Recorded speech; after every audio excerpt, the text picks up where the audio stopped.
The Puck Portfolio with Andy McNeil. Hey, welcome to the Puck Portfolio for Tuesday, December 10th. I'm your host, Andy McNeil, joined as always by Nick Martin. How you doing, Nick? What's going on, buddy? Doing good. Yeah, just finished submitting my work for the day. Excited to be here. So yeah, 11 game slate should be a good one. Yeah, it is a good one. We're gonna have to talk a little bit about the weekend because I've been on a little bit of a run here, as you know, with the anytime goal scorer bets.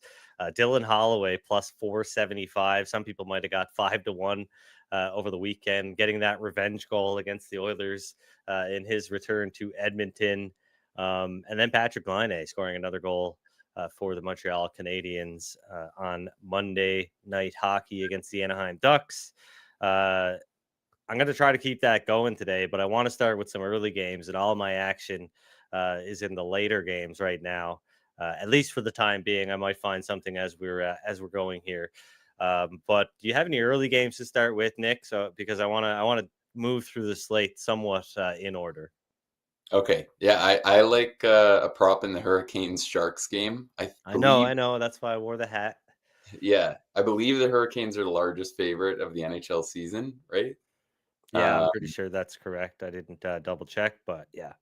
Yeah, largest I can remember, which I'm not looking at that. I'm hoping, if anything, that the game ends up being a little more competitive because my prop is on Seth Jarvis, and I'm fully aware that Brendan Moore does really like to spread his ice time around, and that in this matchup in particular, that's obviously a concern. Jarvis has been promoted to the top line alongside Natchez and Aho, and I think that should be a really good unit given how Natchez is driving play. So I think that I'm definitely assuming it'll be one of the more popular props of the day, but I like Seth Jarvis to get 3 shots. This is out there at minus 125 last time I looked, with most books at minus 130 or better. So I think that's a great prop. He's gone over that in 5 of 7 games since coming back to the lineup. He's been playing great. I think he rightfully got a spot on the Four Nations Cup roster, and the Sharks are allowing the second most shots on goal this season. So, like I said, the one problem here, potentially, we see a blowout. Jarvis doesn't play that many minutes, but outside of that, I think you have to like the look of him on that newly formed top line, still playing on the top power plays, playing great hockey. Wouldn't hate just betting him to score at plus 165 either. I think that's a really, really reasonable look. But the other thing that I will see if this ends up proving wrong, but I almost think the Sharks are slightly undervalued in this game. I'm hoping that they can hang around enough that it isn't just rolling all 4 lines the entire night. So I think Do there's they win a lot on Tuesday or something like that? Yeah, not sure. I don't know if they win a lot on any day, but we might have seen the worst of it over the last 2. They're looking a little more competitive. So, yeah, regardless, I think it's a great spot to target Jarvis, who's been playing excellent. Yeah. The Sharks, obviously on a 6-game road trip right now, suffered a couple of tough losses over the weekend. You got the over in the Tampa Bay game, but it was all Tampa Bay, It wasn't how 8-1. I drew it up, but they No, rolled not exactly, but a win nonetheless, and then losing 3-1 to the Florida Panthers. So maybe running out of gas here on this road trip after a really, really strong stretch from San Jose. They've got this game against Carolina, their 5th game on this 6-game road trip, and they're going to finish it up against the Blues in St. Louis on Thursday. But yeah, Seth Jarvis over 2.5 shots. You said minus 125. Yeah, that was the best number I saw when I first posted it this morning, but I know for sure there's still Sports Interaction was still at minus 128 when I just wrote my article. So should be right around that number. Not necessarily, from a betting perspective or anything like that, but talk to me a little bit about Toronto and New Jersey here because you cover the Maple Leafs for Leafs Nation, from a betting perspective, but they were really hot, and still are, I guess, but a little bit of a blip, I guess, on their run as of late. So talk to me about Toronto's current form, and what kind of we can maybe expect in this matchup here tonight. Yeah, I think it's a really interesting time for these teams to meet because obviously it's the matchup versus Keefe's Devils, and I think if anything, I lean with New Jersey here because I just really feel like the Devils are playing as good as anyone in the league. I think if Markstrom starts to or continues to stabilize, he's now about a break-even starting goaltender this year. If he continues to stabilize, I think the Devils are among the better teams in the league. They, even their last game, suffered a bit of a tough luck loss. They only gave up 5 high danger chances. So it feels like they're still struggling a little bit to find consistency, but I'm really high on the Devils. So yeah, and I think the interesting thing to look at here is where the Leafs are at compared to last year. It's pretty identical. At this point last year, they were 15, 6-6. They had scored at a significantly higher rate. But I think obviously the important thing to note there is that they have been without so many key pieces up front. And then as expected, they've been better defensively and suppressing goals under Berube. But the other thing to kind of point out about that is that they're getting some of the best goaltending in the entire league, and they have Tanev to work with. So it's kind of interesting because really, I think everyone's kind of been high on the idea that it's a whole different team, that maybe this is the year things are different, but they really are just in the exact same spot. So I think for this matchup, I didn't really have too much I liked in terms of sides. I did like the total to go under 6.5, which just seems to keep happening with these Leafs games. They open at 6.5 and then they trend down to 6. Yeah. And then the one play that I did like is the game to be a tie. It's out there at plus 310. I think it's not a bad look. I like these spots where you're kind of expecting both teams to really bring a sharp effort. And the Leafs in particular have been fairly low event. So I do think we'll see a really competitive matchup. I don't really think there's too much chance that either team comes out and blows the other one out of the water here. So the tie is the look that I did like from this one, but I didn't think it was like the best game to handicap. I think it's definitely a great game as a fan. Yeah. But all the prices look pretty good to me. Yeah, for sure. That's why I kind of set you up there, not from a betting perspective necessarily, because I know this is maybe a bit of a tougher one to handicap. Toronto coming in on 2 days rest. New Jersey has had 1 day off, so maybe that little break will help the Leafs here. I should have segued into the Colorado Avalanche and Pittsburgh Penguins game after talking about the San Jose Sharks, because, of course, Colorado making a deal with San Jose, trading Alexander Georgiev, a number of other pieces to San Jose for mainly Mackenzie Blackwood. I really like this deal for the Avalanche. Obviously, they've traded both of their goaltenders that started the season, Georgiev and Justice and Noonan. He went to the Predators. Scott Wedgwood came back to the Avalanche. It'll be Wedgwood starting in Pittsburgh tonight, but Blackwood has been really good for the Sharks over the last couple of seasons. And I think, if it wasn't the San Jose Sharks, he probably maybe would have been picked up by a team sooner because, maybe his traditional statistics don't look that great. But if you look at goals saved above expected and whatnot, he's been really strong for the Sharks on a really bad San Jose Sharks team, mind you. So I really like this move and the Wedgwood move for Colorado. I think it boosts their chances, heading into the second half of the season here after the holidays. But yeah, Nathan McKinnon going head to head with Sidney Crosby here on Tuesday in Pittsburgh. Should be an interesting game from a betting perspective, though. I just didn't really have anything that I really liked in this one. Pittsburgh has been playing a lot more respectable as of late. And of course, the Avalanche are a mighty big favorite here on the road. So I take it that you're kind of on the same page as I am, Nick.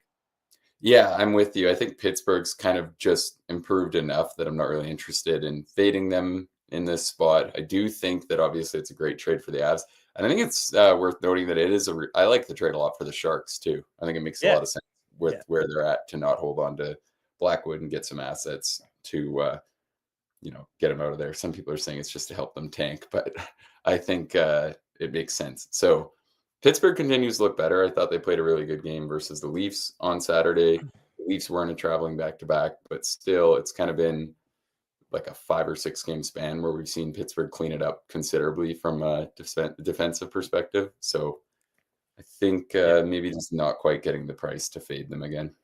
Yeah, third game in 4 nights for the Avalanche. The Penguins have had 2 days off, so maybe a good spot for Pittsburgh overall. But I do want to talk about Boston and Winnipeg because we just learned that David Pastrnak will play after being held out of Monday's practice due to an upper body injury. He said yesterday, or the team said yesterday, that they were hopeful that he would be in the lineup on Tuesday in Winnipeg. Boston is kicking off a 5-game Western Conference road trip here. They're 7-1 versus Winnipeg in the last 8 meetings, 7-2 since the coaching change. Winnipeg, meanwhile, 3-6 in its last 9 games. So a bit of a, I guess, right time maybe for the Bruins here. Nikolai Ehlers, of course, out for the Jets. Dylan Sandberg still out as well. And you know, Boston, I mean, they've had a relatively easy schedule, or a very easy schedule, I should say, overall since the coaching change.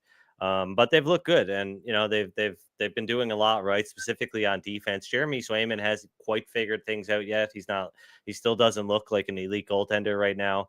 But the Bruins have been playing an elite defense over the last month. They rank 3rd in expected goals against. They're up there with the Wild and the Kings, and they are the 6th best team during that time in shot attempts against at 5-on-5. So I really like what Boston is doing defensively.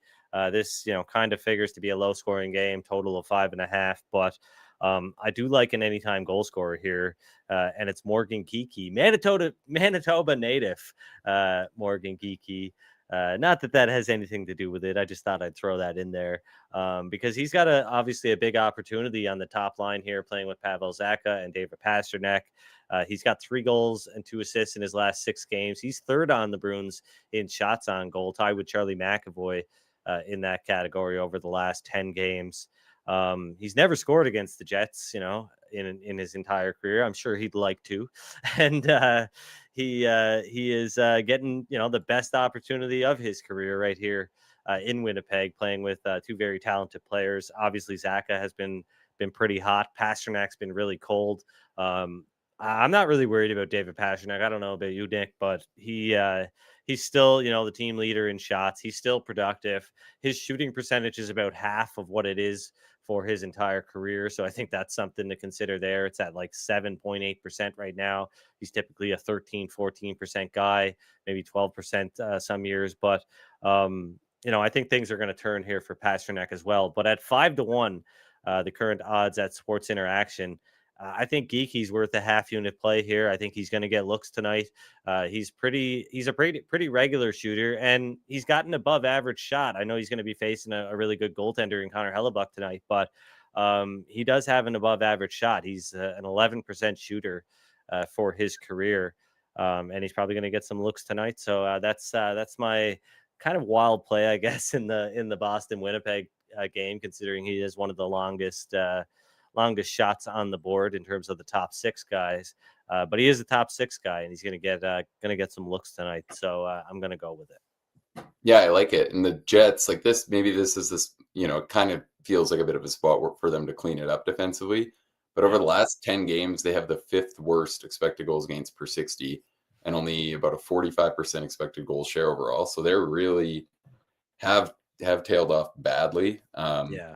Obviously, I don't think anyone expects them to be this bad, but their play has really fallen off. And the Bruins, talk about Sacco coming into a good spot. 7-2, but they haven't beaten a playoff team in the time he's been there. So. For sure. And then the league's so close, like top to bottom right now, that any win, I think, deserves some credit, even if, teams are a little further back. Their win percentages are still very close. Teams like Anaheim's 28th with a 462 win percentage. And then you look at 14th, the Bruins 569. So it's pretty close. But yeah, they have definitely made the most of a very soft schedule under Sacco so far. For sure. But, as far as Winnipeg goes, like totally Jekyll and Hyde on offense over their last 16 games, which is about the last month.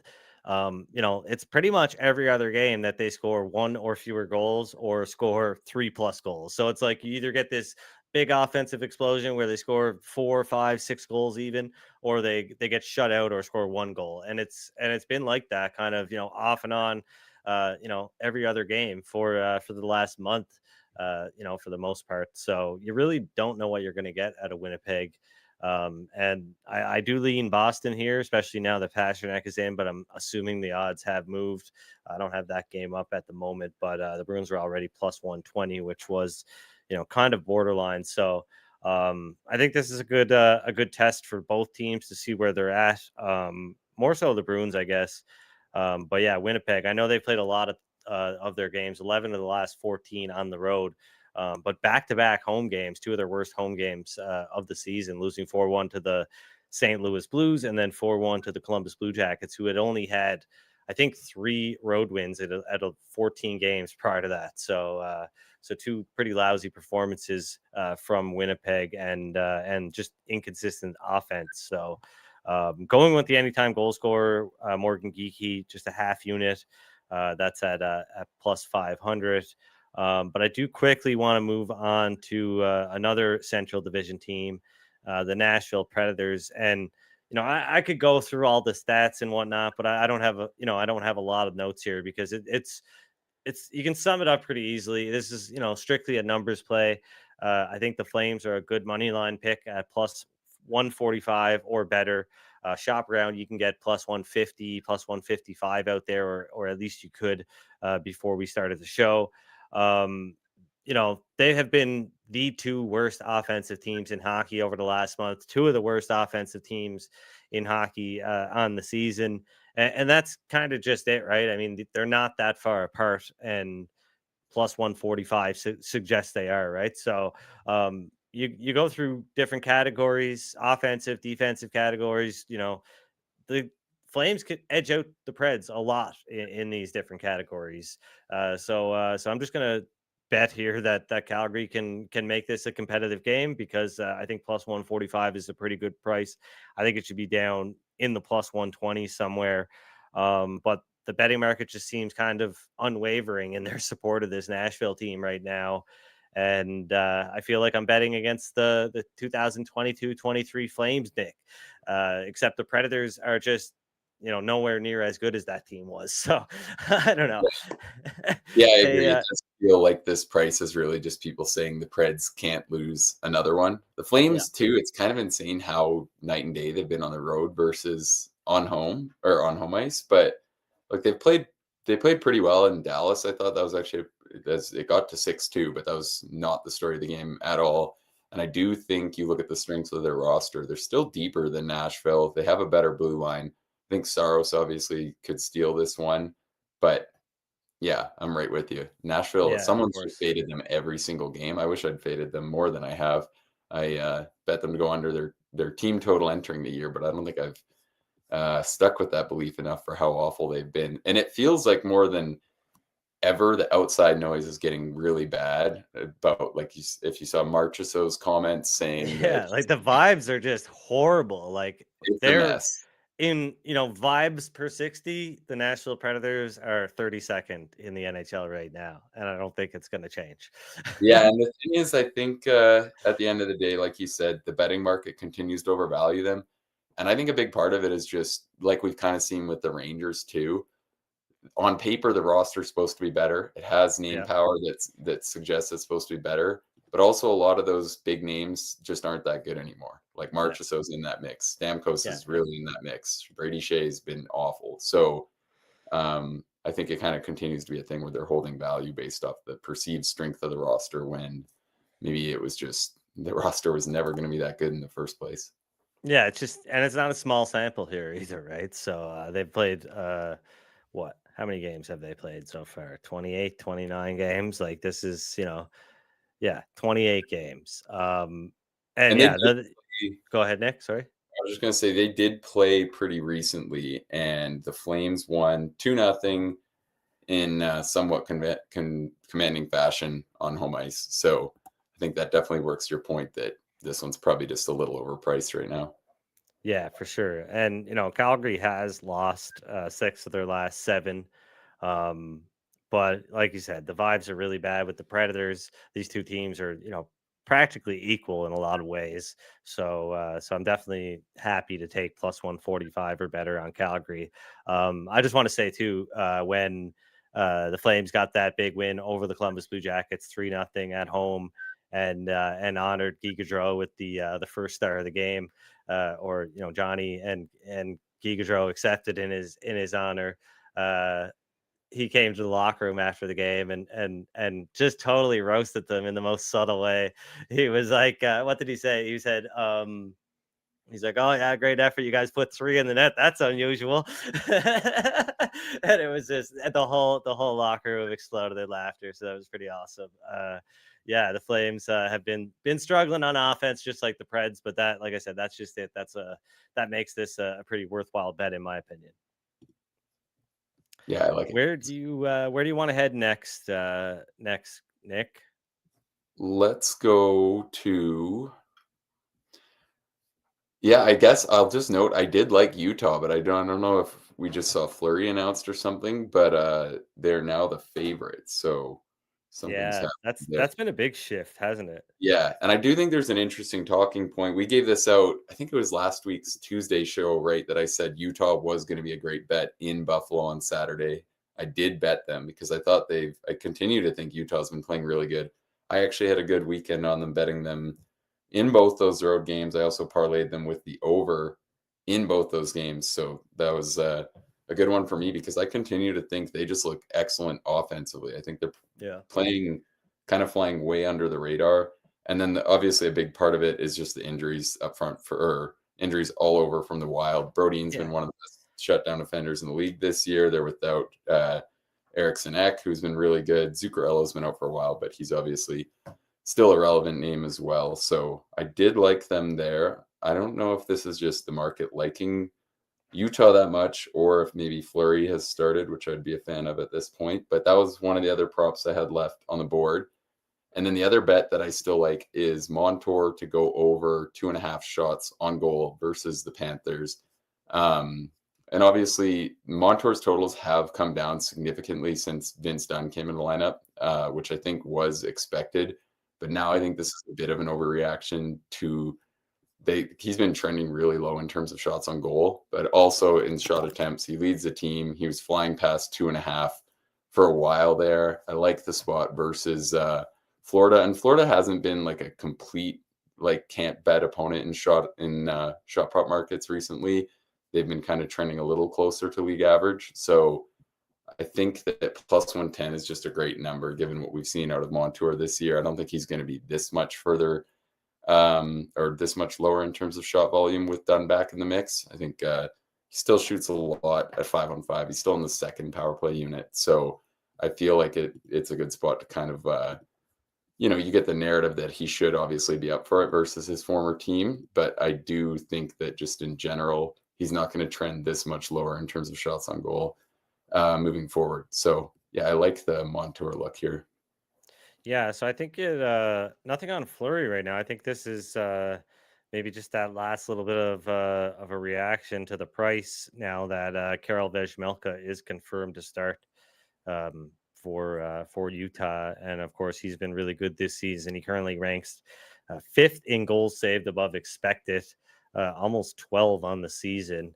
He has a 91.76 save percentage currently, according to Evolving Hockey. Yeah, pretty good. For him.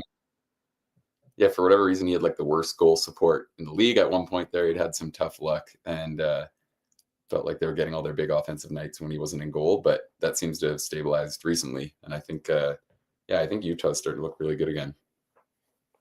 So last one for me is Tampa Bay at Edmonton, and I think this is going to be a pretty fun matchup, as it always is. Lots of star power, obviously here. The two best players in the world that aren't going to be in the Four Nations Cup, Nikita Kucherov and Leon Draisaitl, in this game, and then a whole lot else, right? But got to zone in on Brayden Point here. He's been on fire, 18 goals in just 21 games. He's one back of Draisaitl and Sam Reinhart for the scoring lead in the NHL, despite playing 6 fewer games than Draisaitl, right? So just unreal pace here right now. He's got a point in how many? 17 of 21 games. So I like him to go over 0.5 points at minus 155. That was at Sports Interaction.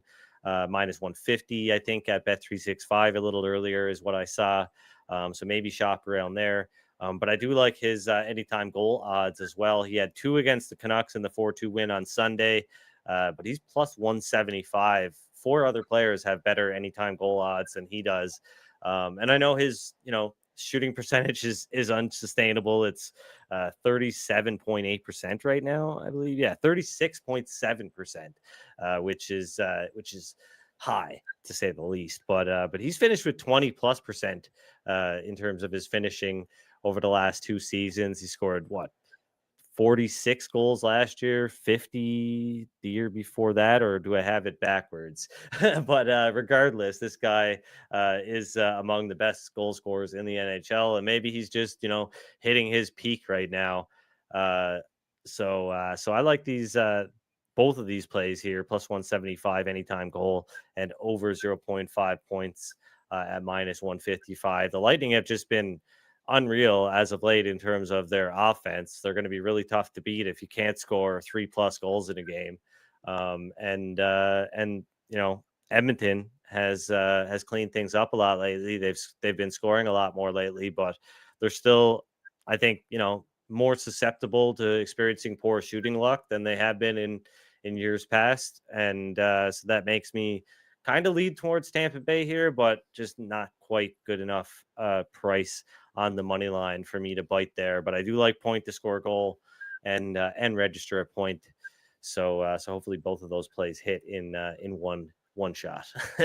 Yeah, both I like a lot. The point number specifically just sounds super low compared to what, like, it's even below Gensel. That in itself seems kind of crazy to me. I think Point's clearly been absolutely dominant. Every time I watch them, I feel like he's right there with Kucherov in terms of looking, just like the best player on the ice. So I really like that. I think Point's been. He's got 0.86 goals per game this season, which is, insane. Ovechkin is second in that category, and he's been out for a while. So kind of says everything right there. And it's really not particularly close after that. So I don't know if kind of confirmation has come out of the morning skate, but I do think the other important note here is if Anthony Cirelli does sit, I'd almost like those 2 props a little more, just on the chance that they really have to play Point some big minutes here. And obviously I think that's really, really relevant to the prices on the side here, because I'm with you. I think Tampa would be a pretty good bet here if they had Cirelli in the mix. Tampa looks really good, I think. I feel like they're flying just enough under the radar right now, but I still think that they should prove to be slightly better than they were last season once they're playing at full strength for a little bit here. So I'm pretty high on the Lightning right now. For sure. So that just about does it for today's episode of the Puck Portfolio, right at the 30-minute mark. I'm on the Flames at plus 145 or better. That's a 1-unit play. Brayden Point to score an anytime goal, plus 175. That's also a 1-unit play. Looking at Point also to get a point or more at minus 155, 1 unit, and a half unit on Morgan Geekie of the Boston Bruins to score an anytime goal against the Winnipeg Jets at 5-1. Nick, you want to quickly recap your bets before we get out of here? Yeah, I like Seth Jarvis to go over 2.5 shots. I like. I'm with you on the Flames here. The more I look at it, I think that's just that plus 150 is crazy. It feels like a game that's destined to be like a coin flip type matchup. I think that it's going to be really closely contested, probably fairly low event. So I like that. Seems like a lot of confidence on a team. Like both of these teams, I think, are hard to figure out, right? And I think there's a little bit of overconfidence here in suggesting that the Predators, are that easy to figure out that you can make them a big favorite in this game. And I think that's what it boils down to. So continue. Yeah, they're trying at this point. Like, I feel like you're only going to go down this like get right narrative so many times before it's just the team has no offensive upside. And the Flames have played at their best. They've been really good defensively. They're getting good goaltending. So they definitely have avenues to win a matchup versus Nashville right now. So I like that. And then Montour over 2.5 shots. And then I'll note that I do like Utah if they come back at even money. I don't know if we'll see that or not, but that was a bet that I posted previously. And even at minus 105, I don't mind it, but I kind of thought even money was the point where I would stop originally. Yeah, I just, I feel I really like Utah as well. I think they've been pretty respectable this season as a whole, except, a lot of that's been kind of bubbling to the surface lately. I just like to be, like you said, I'd like to be getting a little bit more generous of a price on the Utah Hockey Club It's not in a ideal. game against, even though they, it is a depleted Minnesota Wild roster, they still are one of the top teams in the NHL right now. So it's I'd like to be, it just seems to me like the market has kind of caught on here about this team, and they're not really giving you that generous price that you'd like to see here.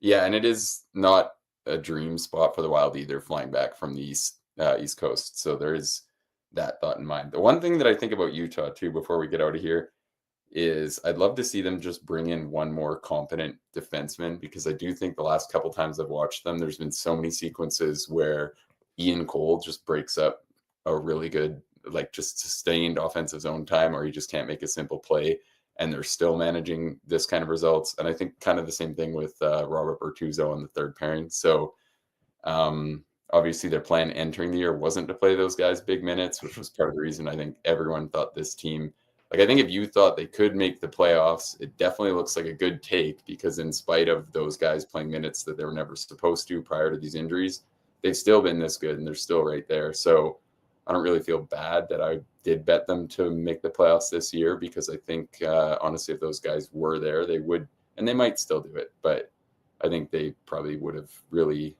4, 6, whatever more points, they'd be looking good. So yeah, it'll be interesting to see if maybe they can go on a run and then the team does consider adding prior to the deadline. Yeah, it will be interesting to see what happens here. I think that team in general will want to be aggressive if they do have a chance to try to make it in their first season in Utah. But until tomorrow's episode, we'll see you then. And good luck with your bets and take care.